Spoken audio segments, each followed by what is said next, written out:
Number 38.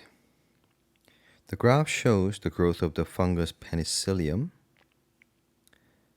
and its production of the antibiotic penicillin in a fermenter. Which stage of Penicillium growth curve produces the highest concentration of penicillin? This looks like a complex question, but I assure you it's not. It's not that complex. It's not complicated at all. So it's asking about the highest concentration of penicillin.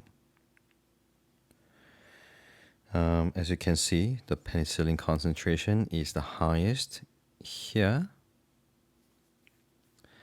And this, it's actually showing no increase or decrease at all. And that stage is called stationary phase. So everything is stationary. Everything is constant.